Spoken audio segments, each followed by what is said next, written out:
Hey guys, Jayson from Music Drives Us here, and today we have a very special guest. I'm going to be interviewing our illustrious Music Drives Us podcast host, Jaybeau Jones. Say hello to Jaybeau. Way too big an intro, but thank you, Jayson. You're welcome. Thanks for being here. My pleasure. So we're going to ask a bunch of questions. Inquiring minds want to know more about you. So bring it on. Without further ado, tell us about yourself. Well, I was that annoying little kid that was very curious. I would show up to live radio broadcasts. Of course, my background is broadcasting and radio. And I would just show up and ask questions. How does that microphone work? Can I talk on it? Why are you playing these songs? Can I play one?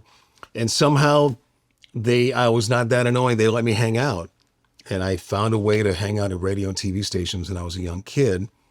And I knew at a very young age that I wanted to do this. I wanted to be behind a microphone. And I've been on the radio literally since I was 16. Wow. And I started kind of like where Ernie started. My dad was a salesman and in Boston. And he one day he took me out of school and he said, "You're going to come with me to work." And coming on home, we drove by WBZ TV Channel 4. Mm-hmm.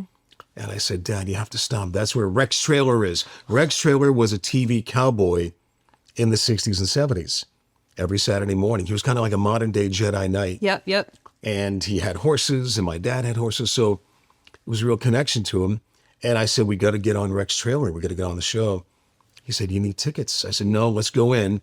He was right. The lady said, "You gotta get out of here and write in for tickets." I decided to take my dad's hand. I was 7.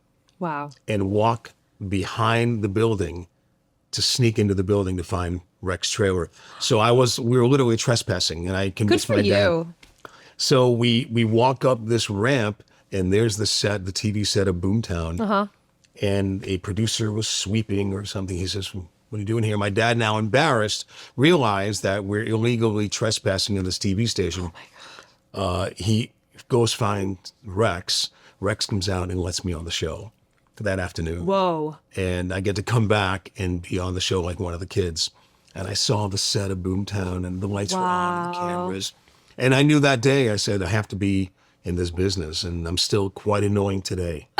Persistent. I think persistent is a good word to use because you got what you wanted by being persistent and being brave to even go there to begin with. And your dad was kind of brave for just saying, "Okay, I guess we're doing this." Yeah, he was really supportive, and I owe him a lot because I don't know what would have happened if that day didn't happen, But yeah, and that's, I kind of ventured off. I grew up in a family of entrepreneurs. Mm-hmm. And but I decided to get into, the music, radio, broadcasting business. You paved your own way. So far. That's pretty cool. Great. Well, how did you get involved with Music Drives Us to begin with? I mean, I'm fairly new here, but I think your trajectory as the podcast host of the Music Drives Us podcast began, a little ways before I joined the organization. So tell us a little bit about how you got involved and why. Well, I've known Ernie Bach Jr., our great leader and the founder of this wonderful foundation, and Bruce Mittman. Yep. With Midcom, the agency. And I worked with them when I was the program director of the CBS stations in Boston for radio, Mix 104.1. All right, yeah. And WODS. And Ernie would come to ODS with his band, Ernie and the Automatics. It was Ernie, Barry Goudreau, Sib, Brian, and they came and performed on the air at ODS. It was wonderful. It's like we had Boston live on the air. Amazing. And we did events with them, and then we did a great giveaway on Mix. We gave away Bon Jovi's Prius.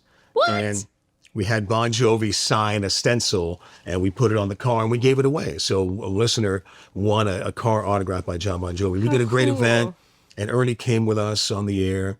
And that's how we just worked together and did some amazing events. Yeah. And when the opportunity to create the host position, they called me and they said, "Would you like to do this?" I said, "I'd be honored."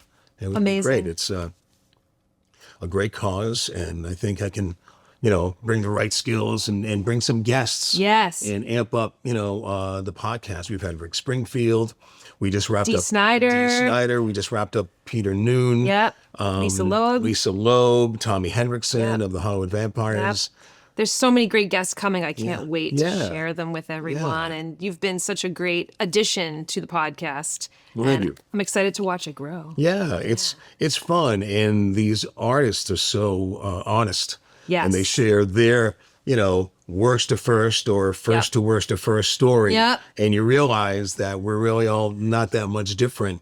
Exactly. There's no really such thing as overnight success. No, there definitely isn't. Awesome. So let's dig in a little deeper. These are some questions I think people really want to hear the answers to, in addition to what you just shared. Have you had any embarrassing on-air experiences? I had one which is very funny to me. It was long before I was in professional radio, but I was on the air at the college station at Assumption College in Worcester. Oh, yes.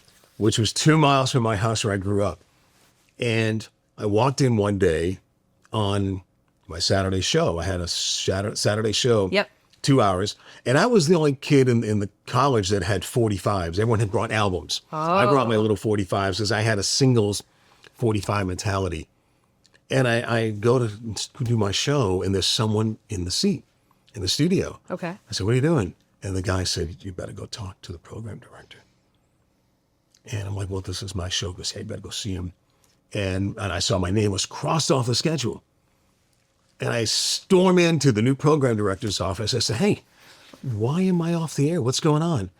He was very nice. He leaned in and says, "Jay, you don't go to this college.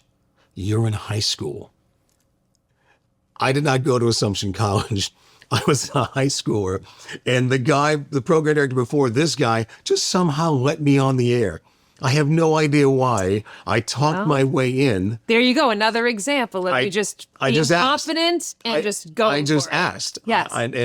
So the new guy says, apply to Assumption College. When you can go back, you can come on the air. But this college station is for paid students. Wow. So I learned a great lesson. And I go, he has a point there. Yeah.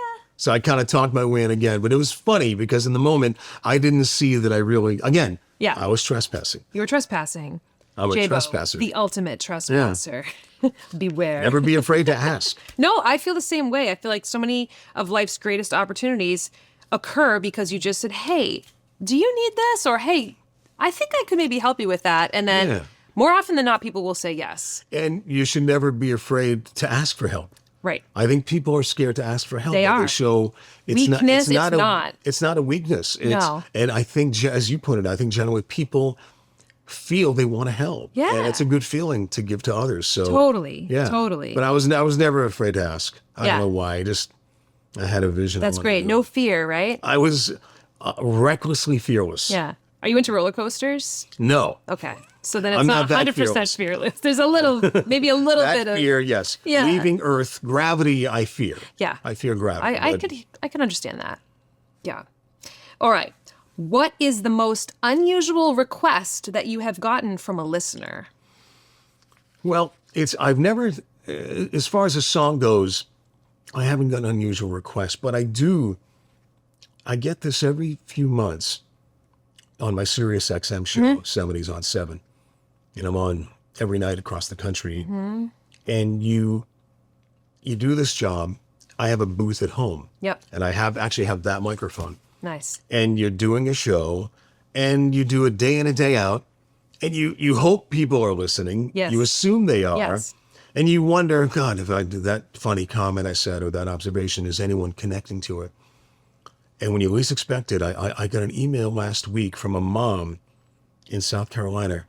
Her son has autism, and he's graduating from Clemson, the Clemson Life program. Okay.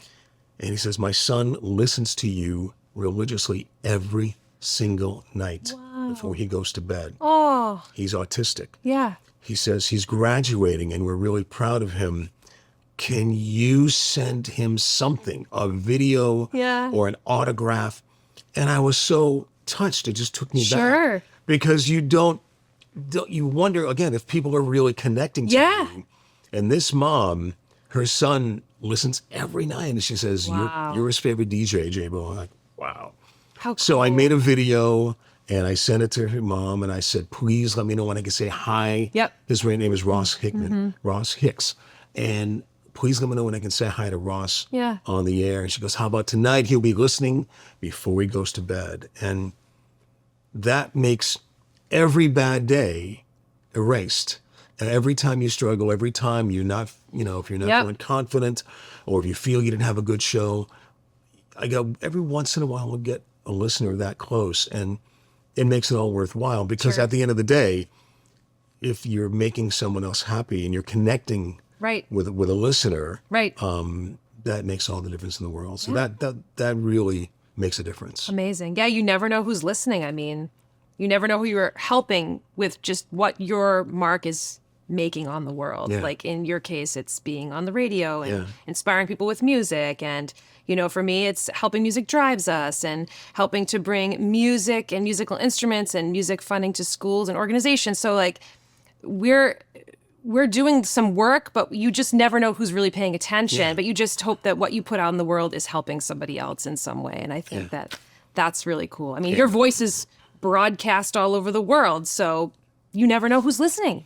You never know. And what's great about technology today, email has kind of eliminated the hierarchy, so they can get to you. Right, yeah. 15, 20 years ago, Yeah. you had to mail a letter, and hopefully they got it. Exactly. And sometimes they respond, sometimes they don't. But it was a beautiful thing to have experienced that. Yeah. And to make a difference Yeah. in someone's life. Yeah, that's a great story. So I would assume that in your journey to radio and to podcast hosting, you've probably had some interesting jobs. Can you tell us a little bit about what the most unusual or interesting job you've had on your way up to where you are now? Yeah, I mean, while I was supposed to take over when I was 17, my dad's little lumber business in Massachusetts. And I did sell pallets for him, and I put on a tie. Yeah. And hello, and I would pitch them on buying pallets, the things on the forklifts. Yeah. But I ended up not wanting to do that because I was listening to the radio while selling, and I just wanted to get on radio. But my dad said, well, if you're not going to work for me, you gotta do something while this radio dream happens. Right. So I ended up taking a construction job in Worcester for a friend of mine. We used to work out at the Y, and his dad owned a construction company that did landscaping. And he said, why don't you come and work for me and my dad? And because I was the low guy on the totem pole, it was a really hard job. It was very hot summer. Yeah. You're working in the hot sun from 7, and I would beg. Manual labor. Were you lifting things a lot It too? was just all manual labor. I would beg for 11:30 because I'd volunteer to go to everyone's lunch so I can leave early and drive the big dump truck so the wind would blow in my face. Please, I would count the hours. I felt like prison. Yeah. And the hard job was, because I was on a totem pole, they dumped this big dump truck worth of loam. It had sticks and rocks and boulders. It was my job with my hands to clean out. I was the rock picker. That builds like prison. character. That doesn't build character. I don't know what does. After a week, I'm saying, if I get some gloves, my hands will be bleeding a lot less. And I was too stupid to not wear gloves going through all these rocks. It wasn't bad, but it was a very memorable job. And I realized, man, I hope I can make it in radio because this is a hard job. Well, if you can make it with that, you can make it anywhere. Yeah, it was very, I have so much respect for first responders and construction people, the guys that work on the pike, 100%. outdoor. I mean, the working in, outside. All the conditions that Bless nobody else those wants guys. to work in. What would we do without them? Exactly. Wow. Okay. Well, I'll take that as an answer. That's pretty good. Were you ever, what was your first job ever? Was it really the lumber thing, or was it? No, it was actually. Were you a paper boy ever? No. It was my first paying job was at a radio station. I was at WORC AM in Worcester, $2.30 an hour. And I ran the public affairs from 6 to noon on Sunday mornings. Wow. And my dad said, I'm not driving you. He goes, get a cab.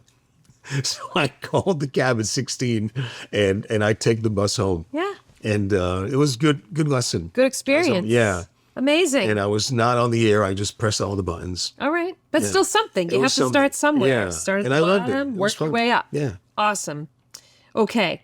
What's your go-to song to get hyped up or to hype up a crowd? It's got to be Casey and the Sunshine Band, Get Down Tonight. Yes. That's the one. That's a classic. We saw him last year Yeah. in Rhode Island. And it's by the second song, everyone is on their feet. How could you not be? Everyone's on, and even people like elderly people with walkers, they were, They're like, he was "We're like a gonna get spiritual evangelist. People were on, rise off your feet. And they didn't sit down the whole night. It was unbelievable. And I think we're getting him on the podcast. I'm thinking Wow. we're going to talk to Harry Casey. That would be amazing. Yeah. Wow. That's they a want to great, do it. that would be a great, he would be a great guest. Yeah. He is the father of dance. Before the Bee Gees dance era, Saturday Night Fever, he came out with Get Down Tonight in 1975. Wow. And I played it when it was new. I would have played it when it was new. And when that came on the radio, we all heard him like, oh my God, what is this? Yeah. And we had never heard anything like it. Before that, the dance music was mainly like the OJs Yep. and some of the Philadelphia Soul, which is great. Love Train and I Love Music. But this was an entirely different sound that we had never heard before. Sure. Yeah. That's cool. Yeah, so that's the one. All right. Could you tell us about a memorable moment in your career? Yeah. It could be any memorable moment. I'm sure you have many, but I have many, but I have two.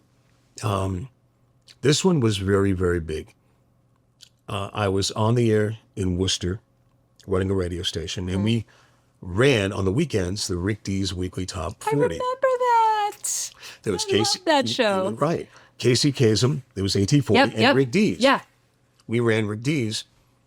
And because I was the program director from time to time, I happen to know the producer of that show. And I would send him little tapes. I would send out a shout out to Rick. And one of the times on the shout out, I said, hey, if you ever need me to fill in, Yeah. let me know. Yeah. 6 months later, Clarence calls me and I look down at my phone. It's 8. Who do I know with 818? California area code. He said, Rick is going to be calling you in 5 minutes to have you fill in on the countdown. Stop it. And Rick D's. Did you almost just choke in that moment? The oxygen left my lungs. Now, I had worked in Chicago. I'd worked in the Z100 New York. I worked in big cities on the air, but never a national countdown. That's huge. About 2 minutes later, the phone rings, and it's Rick D's. Jaybeau, it's Rick Yeah, D's. how could you mistake that voice Hey, buddy, for I want you to anyone else? fill in, and we're going to pay you. Tears Clarence going to go by. And my life had changed because I got to fill in for Rick D's. And they flew me out to his, he had these Studio? beautiful palatial studios in Burbank, California. Oh my God. Rick was the Ryan Seacrest of the time. Yes, he Basically, was. He was wildly successful. He did mornings at Kiss FM in Los Angeles. He was the host of Solid Gold. He was in La Bamba, the movie. He was Rock D's on the Flintstones. Oh my God. When Yes. you walk into his studios, there's an animated Hanna-Barbera cell frame signed by Joseph Hanna and William Barbera. I don't know if I got the names right. But he was that level Yeah, a famous. of fame, My God. mainly for radio. He Yeah. had Disco Duck, which was the number one Yeah, song. yeah. I remember that too. So they flew me out, put me out, and I got in there, and I was petrified. Yeah, of course. I never had done that before, and course. I was in over my head. Oh yeah. And so I sit down at his beautiful console and his beautiful 2000-hour Neumann mic, Yeah. and there's people, producers, papers rustling, and my heart's racing. And I put on the headphones, and I hear, "Hey, Jaybeau, that's Rick's seat. Can you hop over to the guest mic You're like, I'm just gonna take it all. the other side of the console?" First time. So now I'm sweating even more. And it took me 6 hours to do that countdown. Normally it takes Rick 3. And I'm like stumbling. And his crew was his support crew for his morning show in LA at the time. So 3 o'clock in the afternoon to them was like midnight. So I would stumble, and one guy put his You head must have down. been just a mess. And it was, but I'm happy to say it came out great. It came out Great. great. They edited it. Do you still have it? I do. I came back the next morning, and they said it sounded great. You did a great job, and we're real happy. Hopefully, you can come back. And everyone was so nice. Rick was actually at the Kentucky Derby. That's why he asked me to fill in. He had already recorded his parts because he has a 9-hole golf course in Kentucky. Wow. He has a home with a 9-hole golf course. Why not? So he wanted to be in the Kentucky Derby with the big hat. So probably 3 or 4 days later, I'm at work and my wife calls me and says, "You got a package from Rick Dees." I said, "Oh, it must be a thank you note." She opened up the envelope and $1,000 cash fell out. So he paid me. Under the table. Rick Dees paid Jaybeau under the table. And I would have paid him. And that's, so yeah. So if anything else never happens, I get to be Casey Kasem and Rick Dees for one day. All because you just put it out there. You just asked. I just asked. I'm available sometime. You didn't know if you were ever going to hear anything back. I mean, so many times we just cast lines into the universe and we don't know what's going to happen. We're just shot in the dark. Yeah. And then when you do actually get something back, and it's never on the timeline that you think either. It's like it could come 6 months down the road, tomorrow, next year. You just don't know. But what a cool thing to have just occurred in your life. Yeah, I think, again, what's the takeaway? Sometimes you can't be scared to ask, and you cannot be scared to believe that you can do it. Right. There was a part of me that knew I could somehow stumble into this and pull this off. Yeah. There was never any doubt. Yeah. But when you're in doing it, you realize, oh my God, am I in over my head? Am I gonna? Yeah. But then you do it. I listened back and I was really happy with it. Yeah. You know, I probably could have been a little better if I wasn't, like if I did it today. Yeah. I'm much more mature and confident than I was back in 2007 doing it. So I think I would do it different. But I pulled it off. But I'm so happy I asked because it's a great experience. Cool. And it was obviously meant to be because in that moment is when it presented itself to you. And so you said yes. And when you say yes, great magical things happen. And the other experience real quick was interviewing Kiefer Sutherland right back there. I'm sure. I had Kiefer Sutherland on TV. Yeah. And to have Jack Bauer talking about music. Unbelievable. It was an unbelievable. He is such a great guy. I love that interview. I can't wait for it to come out. Yeah, Kiefer Sutherland. We talked about his dad. Yeah. We talked about his character in 24. Yeah. Talked about how he got to work with Clint Eastwood. He asked to work for Clint Eastwood in the movie The Juror. Oh. He'd had a very small role, but he had heard that, well, we'll say it in the podcast. I don't want to spoil it. We'll leave it for Kiefer to say. We'll save it for the podcast. Yes. All right, cool. Well, this has been amazing. We're just going to wrap up with one. This is probably the biggest question. Don't edit this. Oh, no. Okay. All right. What's your favorite late night snack? You know, like you're done working for the day, you've had a long day, you come home, or maybe you're working from home, but you're like, I just need that late night snack. What would that be? My wife, Heidi, is the best baker, and she makes these unbelievable muffins. What kind? Blueberry. Just straight up classic blueberry? Straight up classic blueberry. Oh my God. And she makes those. I like having after dinner, maybe coffee with one of her blueberry muffins. Right. And that's that is by far my favorite. Oh, that sounds amazing. And it happens every once in a while, not too often. Yeah. Because right. It's just not should be eating muffins. Right, exactly. But it's a treat. But it's a treat. So that probably is my favorite. Nice. Amazing. Any final tidbits you think that all of our Music Drives Us family would like to know about you?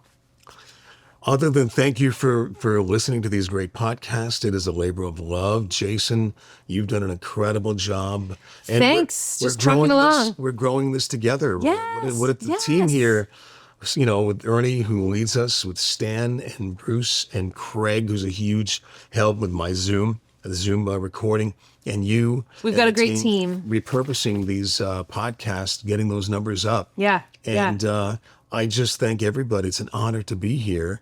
And we have some great guests coming. So we sure do. So it's exciting. Keep checking back. So yeah. So thank you. I think you're welcome. I think we need to develop some kind of simple handshake. Like a Music Drives Us handshake. Music Drives Us. Well, you're kind of a rock star. You're a singer. I sing, but like... But you have this kind of cool, rock starlet thing happening. So Thank why don't I'll take your lead. Okay, so start with a classic high five to the side, and then like a grip, Yeah. and then back way like you would think you would do, but then maybe there's like a drive for like music drives us. Yeah, I like that. All right. So boom, pull it back, boom, and drive that car. oh man, Yeah. that is awesome. It's simple. It's not like these complicated. You can lose track of where it's going. Not that simple. Right. I'll be practicing. Thanks for being here. Pleasure Music to be Drives here. Us, New England's leading music foundation, excited to bring you more fun content. And Jaybeau, he's fun. That's a wrap.